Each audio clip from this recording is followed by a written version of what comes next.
Still to come, we speak to the person next to you later in this hour. We'll find out where you are and who you're with. It should be very interesting, as it always is. But what else has been top of mind, I suppose, is the action out at Standard Bank and them announcing that they'll be closing just over 104 branches. It's affecting over 1,000 people in terms of their jobs, and they've given their reasons and their explanations. But really, what does it say for the banking space in South Africa? And with this, spate of branches being closed down left, right, and center, will other banks follow for the same reason? Well, joining us on the line is financial expert Teboho Nthoana, top guy involved in property, franchising, and a lot of other interesting things. Teboho, welcome back. Hey, how are you, Mof? I'm very well, and yourself? No, I'm good, thanks, man. Thank you for having me today. Are you fresh from your exploits in America, or was that just pleasure? I'm still jet lag. I'm still recovering from that. Hey, that's unfortunately I'm not in to even see the beautiful Pearl today. Hey? I was wondering, did we offend you in any way? No, absolutely not. I'll definitely be there next time. Wonderful. Now let's talk about this reality. We know what Standard Bank is doing. They've stated their reasons why on their part. But if we look at the macro issues as far as banking is concerned, I mean, is this where the industry is going?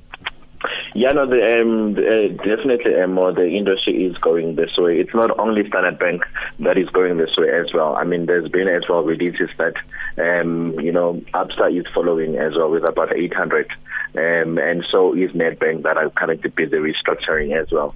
So it is obviously definitely the industry impact that is still going to be seeing that with a lot of people being laid off and branches being closed. And more than anything, I think like any other business, we are, as the consumer, that influences these changes.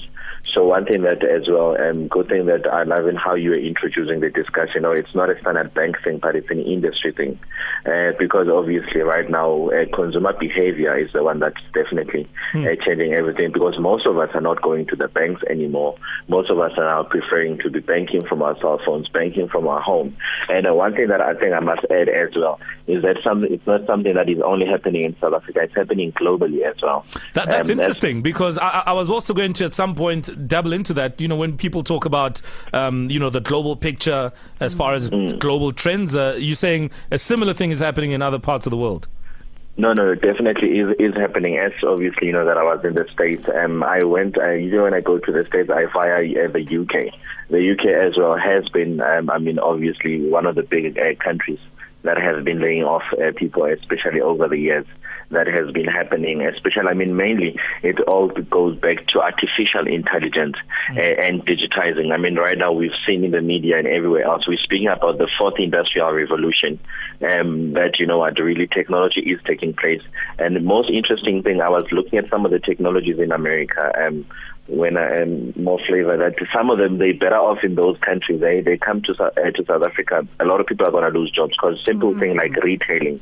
When you go to some of these shops, do you know that there is no teller that serves you? There's no place that takes your plastic. I've seen in a number of stores when I was there recently as well. Yeah, it's a scary thought. So you get into these stores, you take whatever, you pay for yourself, whether using a card, whether using it gives you change, everything.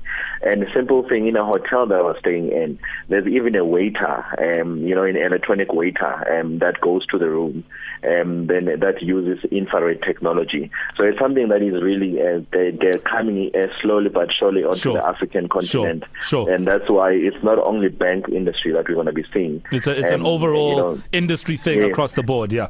Yes, no, definitely. But I think at the same time as well, we must try and encourage everyone that they should see this an opportunity as well, other than a bad thing.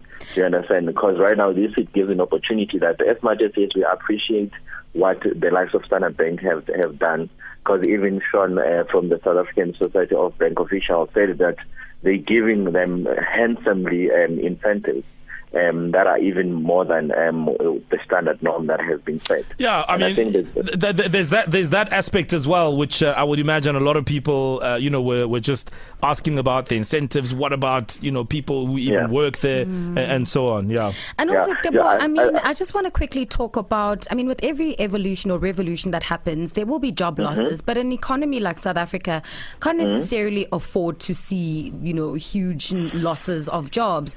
So what should people do? As you say, we are moving into everything being digitized. How should we upskill ourselves so that when things do happen, we are still in favorable positions and that we can still sustain our lives? It's a very important question, Tel, that you're raising. That's why I think in this case of Standard Bank, I'd really commend them much, because additionally to them giving handsome incentives, they're repurposing or reskilling some of these individuals for them to, for whether set for entrepreneurships or so that other parts of the business are able to absorb them. So it's something that we don't see more people speaking about it. They're just bashing on Standard Bank. Whereas in this thing, it's one of the things that people should learn high impact skills. A high impact skill is the kind of skills that will be able to give you a certain value that you're able to sell or derive in the future out of it. Absolutely. Yeah. So because half of the time, it took me, so many years more in being in the entrepreneurship space to finally have a revelation to say I shouldn't have started earlier in business. Instead, I should have focused myself on upskilling myself or building a high impact skill. Because the reality is some of these individuals with high impact skills, we like it or not, they're going to be service providers or even consultant to the very same bank. Absolutely. Teboho, we're going to leave it there. It's always interesting having a conversation with you, just the things you reveal and the things you bring to our attention. Teboho Nthoana, he's a serial entrepreneur, financial expert, and dabbling in various spaces and various industries. Just looking at the realities of where the banking world is going and, of course, the advent of technology, as some people say, the fourth industrial revolution. Anyway, it is time to go live on The Drive.